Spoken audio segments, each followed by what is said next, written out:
아름다움이 우리를 구원할 때 3장 리비도를 승화하다. 3-3 우리의 인생은 단 한 번뿐이며 우리가 미적 감동을 경험하는 것도 바로 그 때문이다. 인생은 한 번뿐이지만 그 형태를 달리할 수 있다. 즉 변형이 가능하다. 인생은 한 번뿐이야 라는 말은 더 정확하게는 우리의 생명력은 단 하나다. 리비도가 바로 그것이다 라는 말로 바꿔 표현할 수 있다. 인식하기는 어렵지만 우리 자신의 공격성에서 나와 우리를 정신적 존재, 세련된 신미가로 만들어주는 것이 바로 이 생명력이다. 그럴 때 두 가지 조건이 충족되어야 한다. 이 공격성을 억압하고 승화시킬 만큼 탁월한 작품을 만나야 한다. 이제 우리는 그런 작품의 창조자에게 느끼는 감정을 더 잘 이해할 수 있다. 그것은 인정이며 깊은 감사의 마음이다. 예술가들이 없었더라면 우리는 비루함을 위대함으로 변화시킬 수도 없었고, 우리의 위대함과 비루함의 관계를 제대로 인식할 수도 없었을 것이다.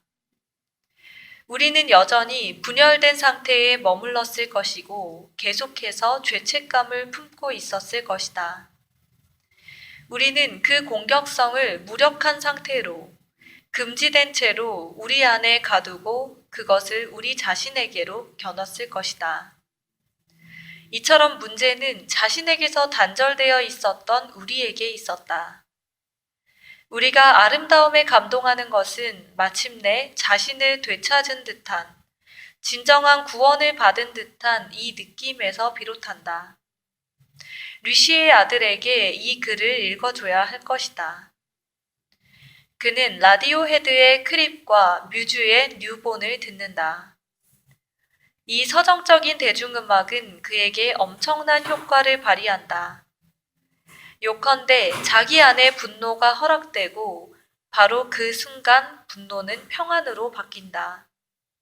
그는 느낀다. 자신의 공격성이 정신적 쾌락의 자리를 내주고 쫓겨나는 것이 아니라 정신적 승화 자체로 탈바꿈한다는 것을. 둘은 엄연히 다르다. 소녀는 자신을 잃어야 하고 잃은 만큼 자신을 되찾는다. 소녀는 유튜브에서 8분 45초간의 순수한 은총을 연달아 8번 재생한다. 황홀경에 빠진 10만 관객 앞에서 뮤즈가 뉴본을 연주하는 웸블리 스타디움 공연 실황이다. 사람들의 눈을, 뻗은 팔을, 이마를 감싼 손을 바라보고 가수를 바라보는 소년을 봐야 한다. 그렇다. 그 인정이라는 말이 포함하는 감사와 자각이라는 두 가지 의미에서 소년이 자신을 인정하는 모습을. 우선 깊은 곳에서 우러나는 감사의 마음을 생각해보자. 음악이 아름다울 때 우리는 구원받는다. 아니, 적어도 구원받은 것처럼 느낀다. 신들린 듯이 노래하는 뮤즈의 보컬리스트를 보라. 거기에는 의심의 여지가 없다. 우리를 위대하게 하는 것은 바로 우리의 상처이며 우리의 비루함이다. 인생은 한 번뿐이기 때문이다. 우리의 비루함은 우리를 거대한 불길로 타오르게 하는 연료와 같다. 그러니 우리에게 이런 변신의 기회를 주는 예술가들에게 감사하다는 말밖에 달리 뭐라고 말할 수 있겠는가? 그들이 없다면 우리가 이 비루함으로 무엇을 할 수 있겠는가? 그들이 없다면 우리의 폭력성으로 무엇을 할 수 있겠는가? 이 글을 쓰고 있는 나의 귓가에 마침 롤링스톤스의 와일드 호시스가 들려온다. 마음을 진정시켜야 할 때 이 노래를 얼마나 자주 들었던가. 그리고 마음을 진정시키는 이 노래의 효과에 얼마나 자주 감탄했던가. 그러나 내가 여태 와일드 호시스의 분노를 가라앉히는 힘이 있다고 믿은 것은 착각이었다. 나는 이 진실을 오늘에야 깨달았다. 음악의 폭력성을 가라앉히는 힘이 있다면 그것은 음악이 우리에게서 그 폭력성을 몰아내기 때문이 아니라 우리가 그것을 인정하고 받아들일 수 있게 하고 더 나아가 그것의 새로운 방향을 제시하기 때문이라는 것을. 우리가 아름다움을 창조하는 예술가들의 천재성을 인정한다는 것은 그들에게서 전 인류의 가능성을 자각한다는 의미도 있다. 그들은 평범한 수준을 넘어서고 단 한 번뿐인 덧없는 삶을 위대한 작품으로 창조하는 가능성을 보여주는 본보기다. 천재들은 그것을 우리와는 다른 차원에서 이루어내지만 우리도 그렇게 하고 싶은 바람, 진흙으로 황금을 만들어내고 싶은 욕망을 불러일으킨다. 우리가 아름다운 노래를 듣고 슬픔에서 벗어날 때 노래가 우리에게 불어넣어주는 것이 바로 이런 열망이 아니겠는가. 부질없이 슬픔을 쫓아버리려고 하기보다는 마치 연금술처럼 그 슬픔을 전혀 새롭고 위대한 것으로 변화시킬 수 있다는 희망이 아니겠는가. 그것이 바로 우리가 슬플 때 슬픈 노래를 듣고 마음을 다독이는 이유다. 슬픈 노래야말로 우리가 슬픔, 고통, 나약함으로 무언가를 해낼 수 있다는 증거와도 같다. 그렇게 아름다움은 슬픔을 치유한다. 비록 완치는 아닐지 몰라도 우리가 슬픔과 함께 살아갈 수 있도록 슬픔을 꿋꿋이 겪어낼 수 있게 지지해준다. 우리는 여기서 프로이트가 말한 승화의 개념이 얼마나 중요한지 깨닫는다. 비록 프로이트는 이 개념을 충분히 발전시키지 못하고 죽었지만 승화는 우리 내면적 삶에 대해 단순히 분리라는 기계적 방식이 아니라 변신 혹은 변형이라는 화학적 방식으로 사고하라고 독려한다.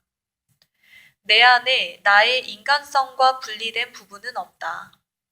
좋은 부분을 키우기 위해 나쁜 부분을 버려서도 안 된다. 문명은 자연으로부터의 분화가 아니다. 나쁜 것이 좋은 것으로 바뀔 수 있는 조건들을 찾아야 한다. 문화는 변형이며 본능의 승화이다. 앞차에 탄 멍청이가 돼지는 꼴을 보고 싶어 할 때 류시안에 차오르는 것도 바로 그 생명력이며 그것은 곧 음악적 감동의 소용돌이에서 녹아들어 다시금 새로운 희망이 되고 화해의 가능성이 된다. 그것은 형태만 다를 뿐 같은 생명력이다.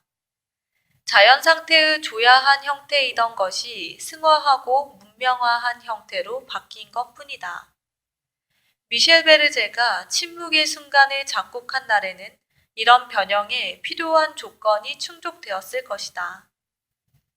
이처럼 우리 안에 있는 나쁜 것을 좋은 것이 되게 하는데 아름다움이 필요하다.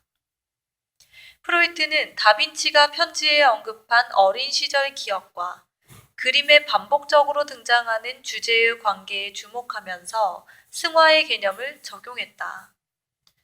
어머니에 대한 사랑으로 어쩔 줄 모르는 억압당한 아이, 특정한 충동에 대해 지나친 억압을 겪은 아이와 수많은 걸작을 낳은 위대한 예술가를 연관지은 프로이트의 발상은 1910년 당시에는 말 그대로 혁명적인 것이었다. 프로이트는 평생 동정으로 살았던 금욕적인 동성애자 남성과 전에는 누구도 보지 못한 것을 볼 수 있었던 성부적 학자 사이에 필연적인 관계가 있다고 말한다.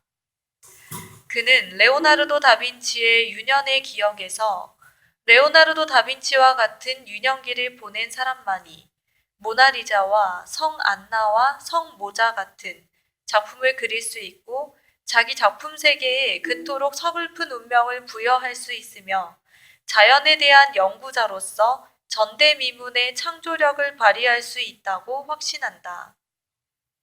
프로이트에게 천재는 뮤즈로부터 영감을 받은 존재도 아니고 천부적 재능을 타고난 존재도 아니며 단지 그의 유년기가 만들어낸 존재일 뿐이다. 천재를 만드는 것은 억압된 충동을 승화하는 그 어마어마한 능력, 가히 초인적이며 괴력에 가까운 능력이다. 다빈치는 이 이중적인 특성, 다시 말해 엄청난 억압과 엄청난 승화 능력 덕분에 천재가 될 수 있었다. 엄청난 억압을 받았으나 승화할 능력이 없는 사람은 미쳐버리고 말 것이다. 천재는 미치지 않고 늘 아슬아슬하게 살아간다. 천재의 재능이란 거의 광기에 치달은 다음 예술을 통해, 승화를 통해 자신을 구원하는 능력이다. 레오나르도 다빈치에게도 인생은 한 번뿐이었다.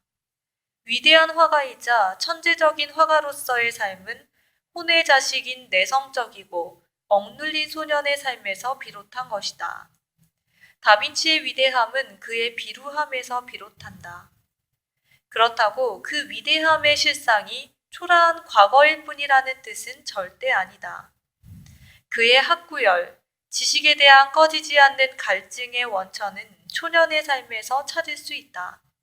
즉, 아이가 어떻게 생기는지 알고자 하는 어린 소년의 욕망, 성에 관해 알고자 하는 욕망은 너무도 맹렬했으며 이 맹렬한 욕망은 가차없이 억압되었다. 이 억압된 호기심은 리비도적 에너지를 이루어 뒷날 정신적 추구에 재투입된다. 프로이트가 고체에서 기체 상태로 곧장 이행하는 현상을 가리키는 승화라는 화학 용어를 빌려온 것은 조금도 놀랍지 않다. 얼음이 수증기로 승화할 때도 형태만 바뀔 뿐 H2O라는 화학 구조는 변함이 없다. 프로이트가 과학 탐구에 대한 열정과 천재적인 창조력이 어떻게 성적인 억압에서 비롯하는지 설명한 내용을 보면 천재의 비밀을 완전히 규명하지는 못했음을 알게 된다. 실제로 많은 사람이 어린 시절에 매우 강한 억압을 경험하지만 그렇다고 모두 레오나르도 다빈치가 되는 것은 아니다. 물론 프로이트도 그 사실을 잘 알고 있었지만 구체적으로 어떻게 해서 천재가 되는지 언급한 적은 없었다. 그것은 결과적으로 잘한 일이었다. 만약 그랬다가는 다빈치 같은 숭고한 천재를 진흙탕으로 끌고 들어간다는 비난을 사게 되리라는 것을 프로이트는 잘 알고 있었다. 사실 그는 천재를 진흙탕으로 끌고 들어가기는커녕 천재는 진흙탕에서 나온다고 하지만 진흙탕을 숭고한 물질로 변화시킬 줄 아는 사람이라고 주장했다. 우리가 다빈치의 작품을 보며 감동하는 것도 바로 그런 능력 때문일 것이다. 그런데 다빈치는 대체 어떻게 그런 변화를 실현할 수 있었을까? 그 비결은 프로이트도 모른다. 아무도 모른다. 레오나르도 다빈치는 자신의 특수한 경험과 충동을 바탕으로 수많은 사람이 거기서 자신을 발견할 작품을 창조했고 사적이고 특수한 것으로 일반적이고 보편적인 것을 창조했다. 하지만 어떻게? 프로이트는 그 질문에는 답하지 않았다. 오히려 우리는 프로이트가 제시한 분석 때문에 더욱 깊은 미궁에 빠져버렸는지도 모른다. 프로이트 분석, 특수하게는 정신분석학적 조명, 일반적으로는 합리적 설명의 의의는 딱 여기까지다.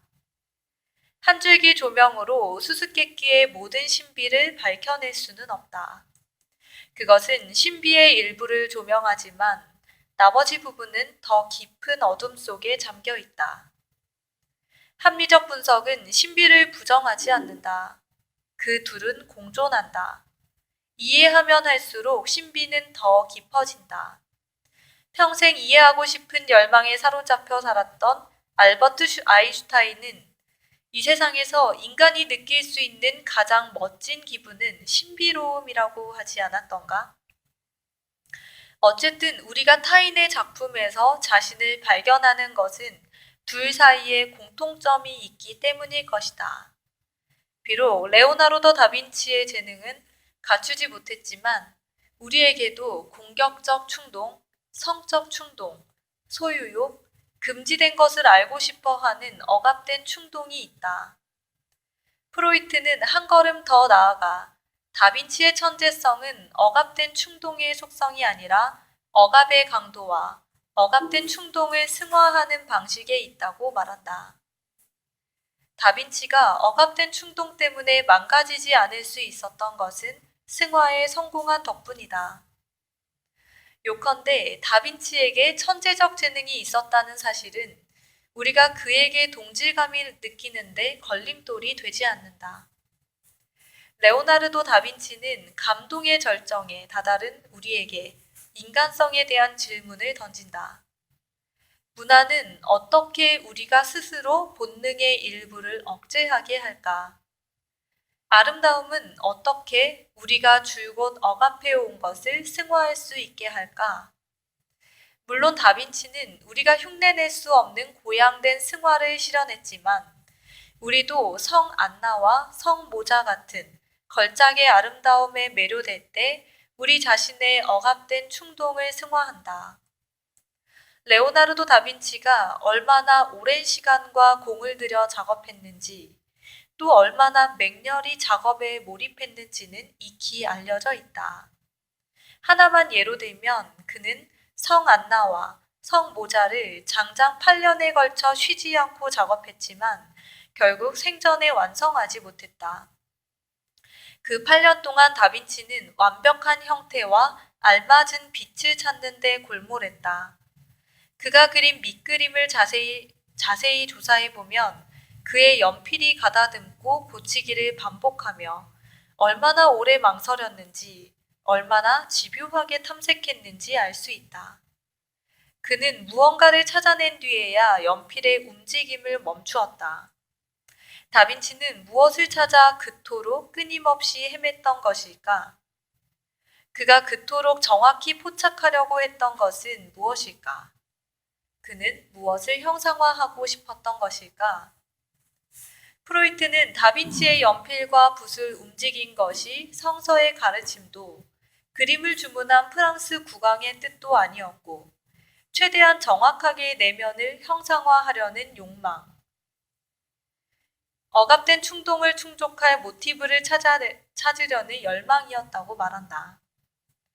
그의 이런 과격한 해석이 천재는 신이나 하늘이 내린 영감을 받아 명작을 만들어냈다고 믿는 사람들의 공분을 샀던 것도 충분히 이해할 만하다. 우리가 성 안나와 성 모자가 아름답다고 말하는 것은 그림에 재현된 것, 동정녀 마리아는 어머니 성 안나의 무릎에 앉아있고 아기 예수는 성모 마리아의 발치에서 어린 양의 목을 안고 어머니 손에서 벗어나려고 한다를 지각할 수 있기 때문이 아니라 다빈치가 느꼈을 충동을 우리도 느꼈기 때문이다.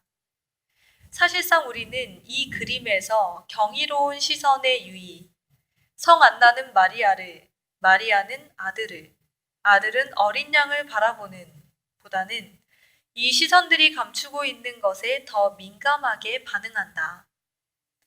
우리가 이 그림에서 쾌락을 느끼는 것은 다빈치가 힘겹게 찾아내고 엄청난 에너지로 충만한 리비도를 투입한 그 아름다운 형태들 덕분에 우리 자신의 억압된 충동을 스스로 승화하기 때문이다.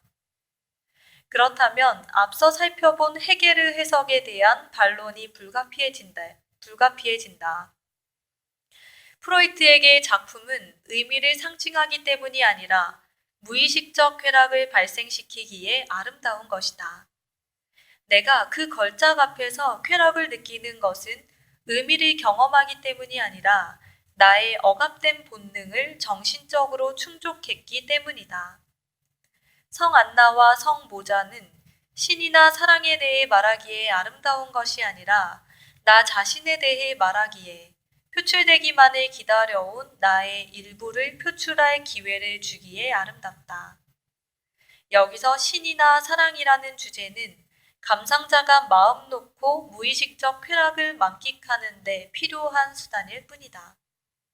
다시 말해 화면에 노출된 신이나 사랑의 형상은 감상자가 억압된 성적, 공격적 충동을 스스로 충족하는 데 필요한 가림막에 지나지 않는다. 아름다움이 그토록 우리를 매혹하는 이유를 이제는 이해할 수 있다.